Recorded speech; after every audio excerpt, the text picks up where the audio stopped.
नमस्कार, मी मोहिनी जाधव, लोकतंत्र मराठी या वृत्तवाहिनीत तुमचं स्वागत आहे। सध्या कोरोनाची स्थिती भयंकर प्रमाणात वाढते आहे। देशात कोरोनाचे रुग्ण सतत वाढत आहेत। आपण बघतोय रोजची आकडेवारी ही आता खूपच वाढलेली आहे। मध्यंतरी कोरोनाचे जे रुग्ण होते ते कमी झाले होते आणि अचानक कोरोनाचे रुग्ण पुन्हा वाढीस लागलेले आहेत। मी आता बदलापूरमध्ये आहे। बदलापूरची जी स्थिती आहे ती आपण पाहिली तर सतत 2 दिवस रुग्णांनी 100चा आकडा पार केलेला आहे। 112 रुग्ण परवा आणि कालच्या यादीमध्ये आपल्याला आढळलेले आहेत। निश्चित बदलापूरकरांनी खूप सावध होणं गरजेचं आहे। फक्त बदलापूरच नव्हे तर ठाणे जिल्हा हा सुद्धा हॉटस्पॉट ठरलेला आहे। मुंबई ही सुद्धा हॉटस्पॉट ठरलेली आहे। महाराष्ट्रात अनेक जिल्हे आहेत जे हॉटस्पॉट ठरलेले आहेत। तर या संदर्भात आपल्याला कोरोनाविषयक जागृती व्हावी किंवा कोरोनाविषयक तुमच्या मनात प्रश्न असतील, संभ्रमावस्था असतील तर ती नक्कीच आम्ही दूर करण्यासाठी तुमच्यासाठी हा विशेष कार्यक्रम घेऊन आलेलो आहोत।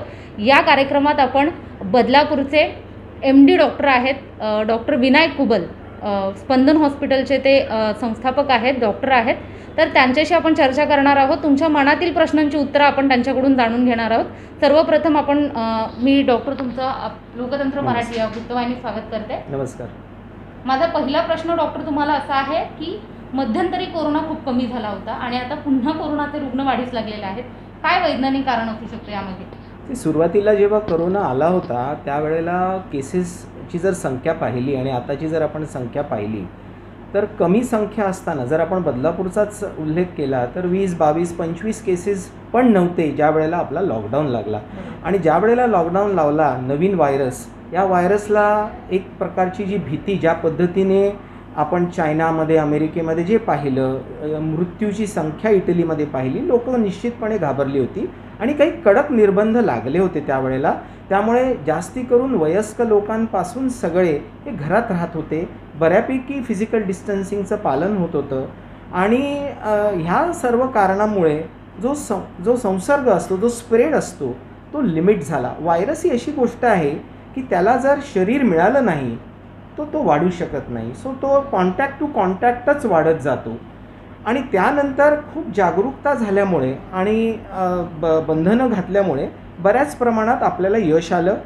काही ट्रीटमेंट प्रणाली ही बऱ्याच वेगवेगळ्या पद्धतीने जगातल्या अनेक ठिकाणाहून आपल्याला बघायला मिळाल्या आणि त्याचा उपयोगही झाला आणि पेशंट बरे होऊ लागले आणि फिजिकल डिस्टन्सिंगकडे लोक खऱ्या अर्थाने बघत होते।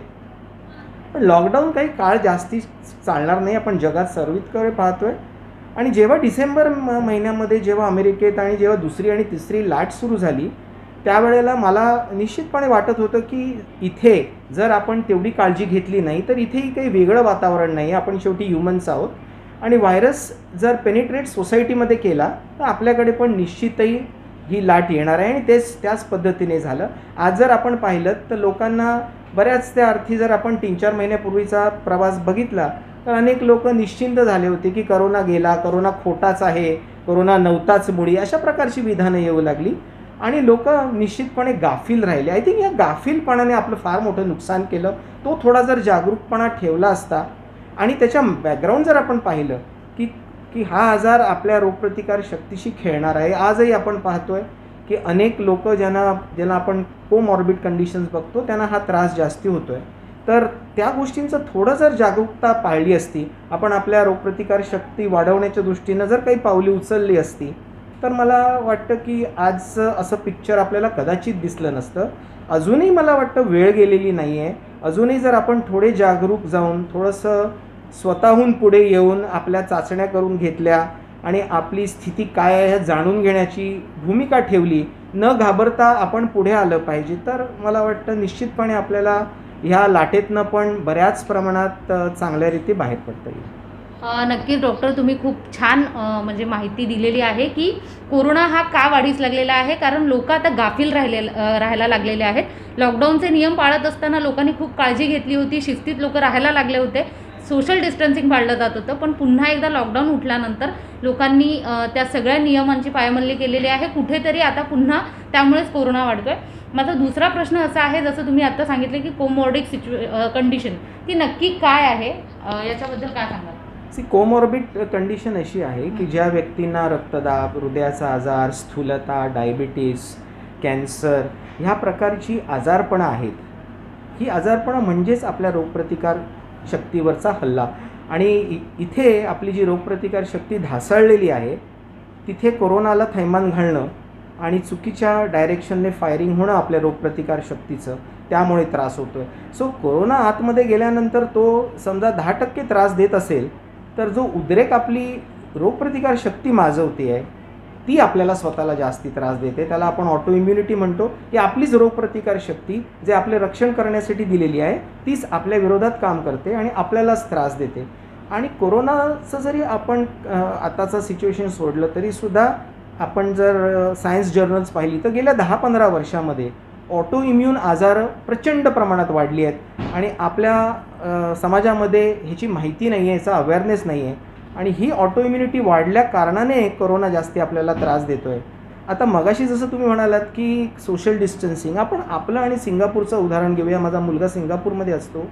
तिकडे लोकांना समजतं की सोशल डिस्टन्सिंग काय. आपण बोललं, आपण खोकलो तर जंतू जातात.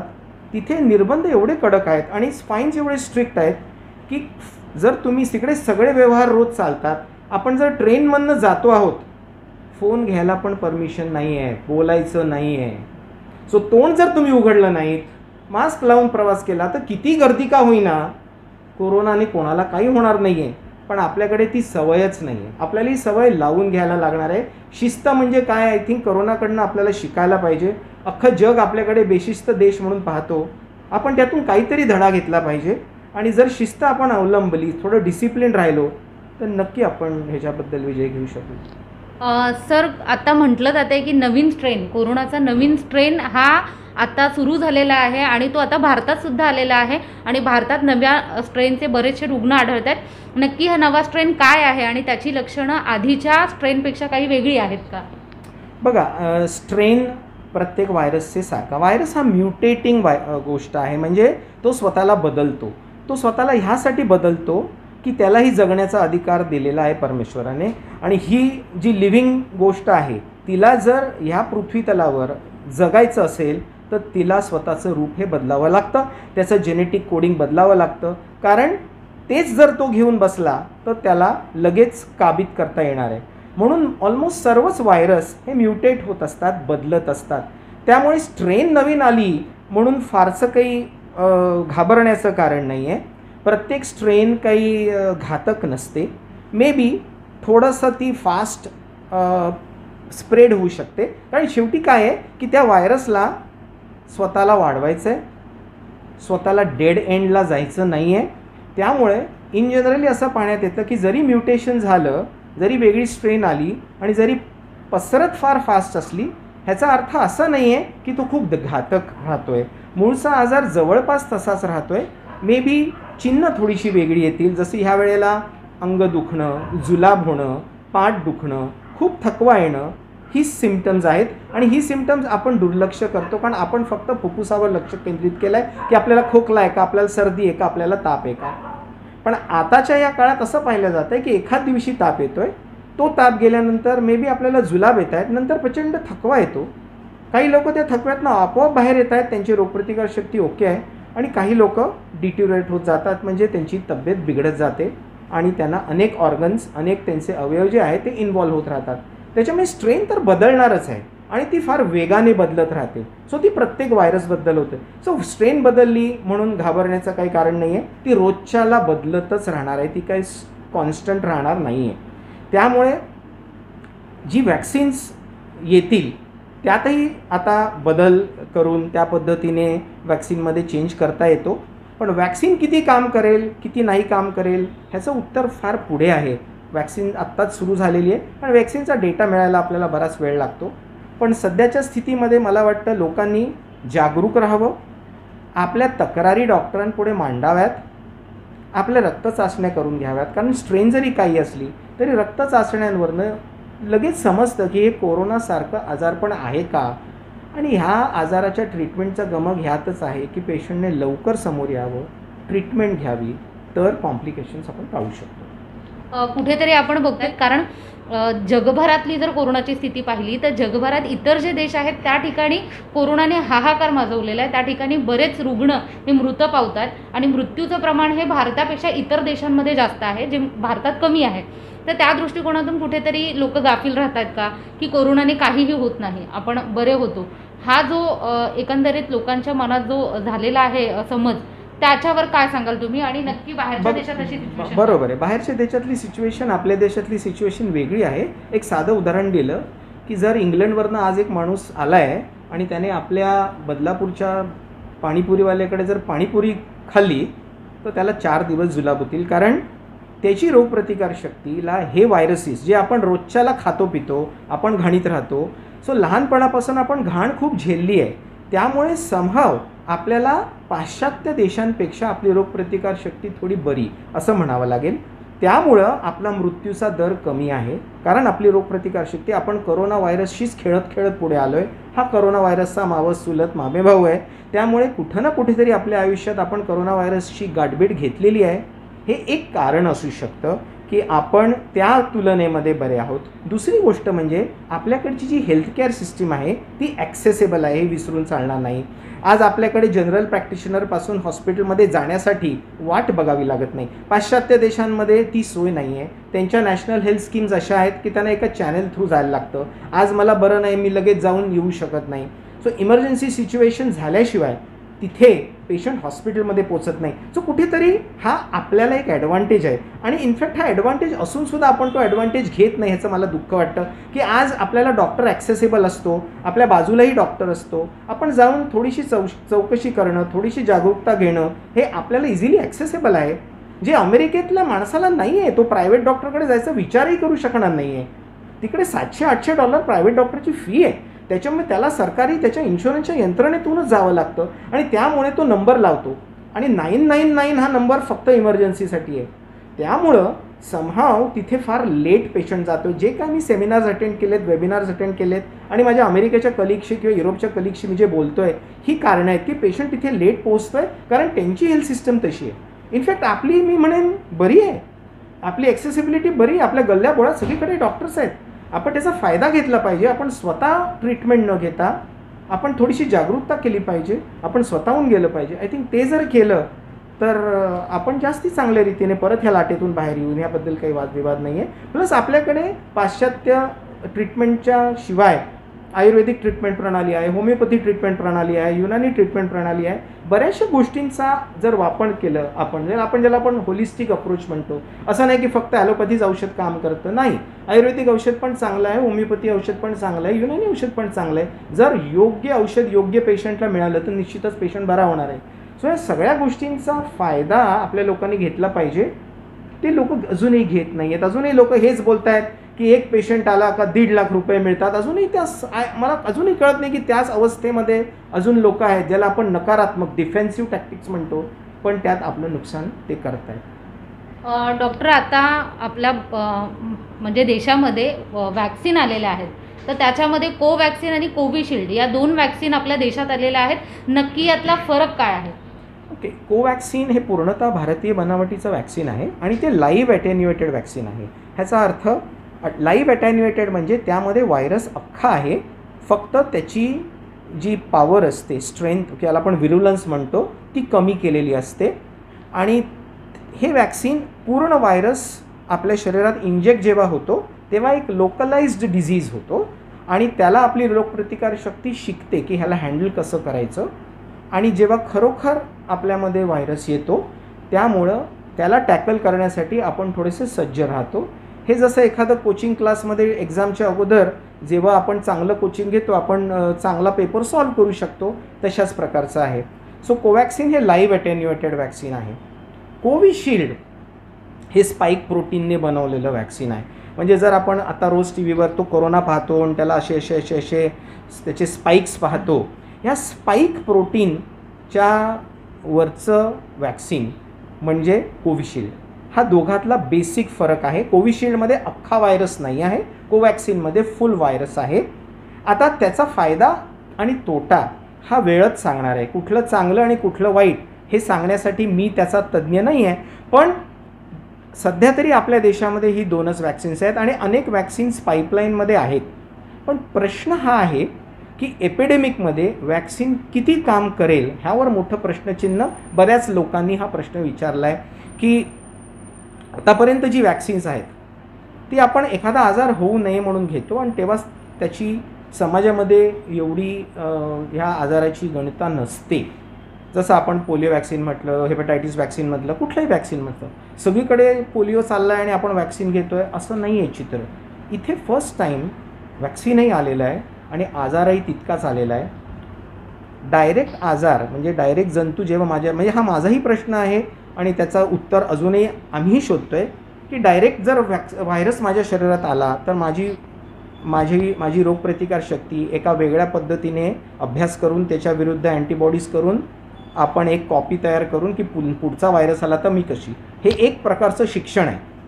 आता मी जेव्हा व्हायरसचं वॅक्सिन घेतो तेव्हा मला एक वेगळं ट्रेनिंग दिलं जातं.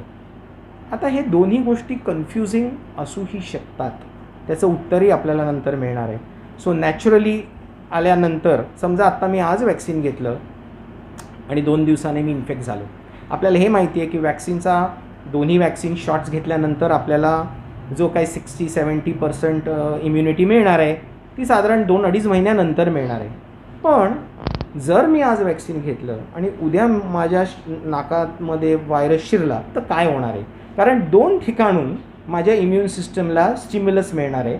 आता ह्या परिस्थितीमधला अभ्यास ह्याचे धडे आपल्याला कळणार आहेत. सो त्यामुळे आपण थोडेसे ब्लँक आहोत, आपल्याला पूर्णतः माहिती नाही आहे.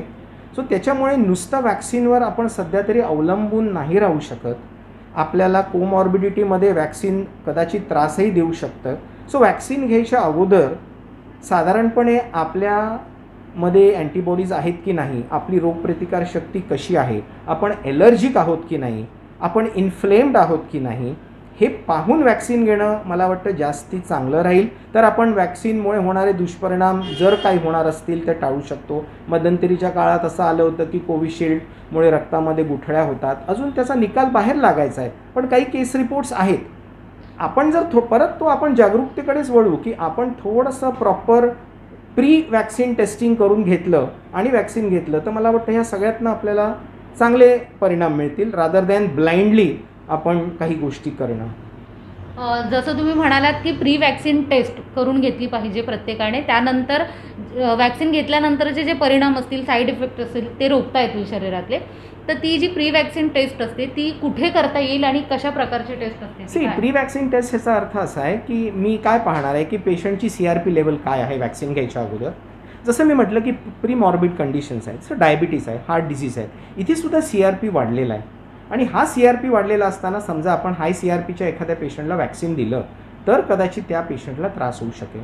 सो वॅक्सिन घ्यायच्या अगोदर आपलं CRP वाढलेलं आहे का, जर CRP वाढलेलं नाही आहे तर चांगली गोष्ट आहे, मग आपण जाऊन वॅक्सिन घेऊ शकतो. त्याचबरोबर IgE म्हणजे आपली एलर्जिक टेस्टिंग.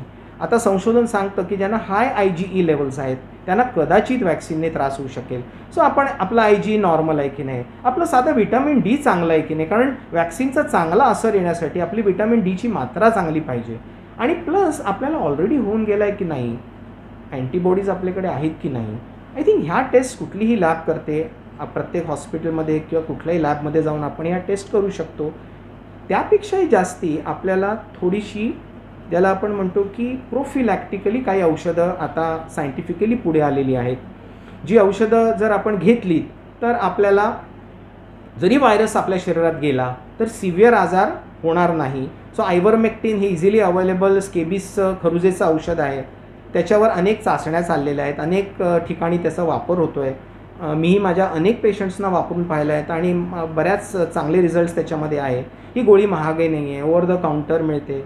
सो ह्या पद्धतीने जर डॉक्टरकडे जाऊन आपण जाणून घेतलं की बाबा मला होऊ नये किंवा माझ्या फॅमिलीला, माझ्या बाजूला असं आहे तर आपण काही घेऊ शकतो का, आपण आपली रोगप्रतिकारशक्ती सिंपल आहे, व्हिटॅमिन D व्हिटॅमिन Cची मात्रा आपल्याला इतके आपण डेफिशियंट आहोत, ह्या सिंपल गोष्टी जर आपण पाळल्यात तर मला वाटतं आपण ह्या एपिडेमिकला, ह्या सेकंड वेव्हला चांगल्या रीते हँडल करू शकतो. डॉक्टर काय सांगाल की वॅक्सिन कोणी घेऊ नये, म्हणजे कोणत्या रुग्णांना किंवा काही जे मार्गदर्शक सूचना शासनानं लावलेल्या आहेत त्याच्यामध्ये कोणती लोकं आहेत की ज्यांनी वॅक्सिन सध्या घेऊ नये असं सांगण्यात आलेलं आहे? आत्ता लगेच ज्यांना आजार झालेला आहे इमिजिएटली त्यांनी तर डेफिनेटली घेऊ नये. त्याचबरोबर जे इंजेक्शन्सना ॲलर्जिक आहेत किंवा ज्यांना ॲलर्जीची हिस्ट्री आहे त्यांनी घेऊ नये. एखादा ॲक्टिव्ह आजार चालू आहे, त्या आजाराने ते बेजार आहेत, म्हणजे त्यांच्या बॉडीमध्ये खूप इन्फ्लमेशन चालू आहे, म्हणजे आत्ताच एक हार्ट अटॅक येऊन गेला, आत्ताच एक लकवा येऊन गेला, त्याने लगेच वॅक्सिन घेऊ नये. त्यांनी चाचण्या करणं गरजेचं आहे. सो जी लोकं स्थूल आहेत, जी लोकं डायबिटिक अतिशय अनकंट्रोल्ड आहेत, ज्यांना पुष्कळ हृदयाचा आजार आहे, त्यांनी तपासणी करून घ्यावी आणि मग घ्यावं, खात्री करून घ्यावी. माझं हे म्हणणं नाही की ह्यांनीच घ्यावी आणि त्यांनीच घेऊ नये. मला वाटतं आपण थोडीशी खात्री करून जर घेतली, आपले रिपोर्ट्स पाहिले, आपला आजार नियंत्रणात ठेवला आणि वॅक्सिन दिल्यानंतर सुद्धा थोडीशी जागरूकता ठेवली की काही तक्रार येत असेल किंवा आपल्याला थोडा ताप आला आहे किंवा आपल्याला खूपच बरं वाटत नाही आहे, आपलं CRP अगोदर समजा होतं ते वाढतं आहे का. सो ह्या पद्धतीने जर कोमॉर्बिड पेशंट्सने पाहिलं तर आपण वॅक्सिनचा जो चांगला पार्ट आहे तो निश्चितपणे आपण पेशंटसाठी देऊ शकतो. महिलांनी ही वॅक्सिन घ्यायची आहे का नाही? सध्या प्रेग्नन्सीवरती रिसर्च नसल्याकारणाने मी तर सांगू शकणार नाही आहे. ते माझं फॉर्टे नाही की गर्भवती महिलांनी घ्यावं की नाही घ्यावं, तो तर ICMRचं डिसिजन आहे, कारण तेवढी त्याची अवेलेबिलिटी नाही आहे. पण आय थिंक काही देशांमध्ये जे काही थोड्याफार ट्रायल्स आहेत तिथे इवन प्रेग्नंट स्त्रियांनी घेतलेलं होतं वॅक्सिन, त्यामध्ये त्यांना तरी काही आढळलेलं नाही आहे. पण अजून ठोस पुरावे, जसं म्हणतो की कुठल्याही वॅक्सिनचे ठोस पुरावे मिळायला थोडासा वेळ लागणार आहे. बऱ्याच त्यामध्ये डेटा जनरेट होऊन त्याचं ॲनालिसिस करून आपल्याला ते कळतं. पण गर्भवती महिलांबद्दल सध्या तरी एक क्वेश्चन मार्क असणार आहे की त्यांनी घ्यावं की नाही घ्यावं. पण डेफिनेटिव्हली गर्भ अवस्थेमध्ये कोरोना होऊ नये, कारण बाळालाही त्याचा त्रास होऊ शकतो असाही रिसर्च पुढे आलेला आहे. सो इम्युनॉलॉजिकली गर्भवती स्त्री ही फार प्रोटेक्टिव्ह असते, त्याच्यामुळं वॅक्सिन कसं काम करेल हे अजून तरी त्याच्याबद्दल क्लिअर इंडिकेशन्स नाही आहेत. त्यामुळे सध्या तरी मला वाटतं अवॉइड करणं जास्ती महत्त्वाचं आहे आणि काळजी घेणं जास्ती गरजेचं आहे. निश्चित.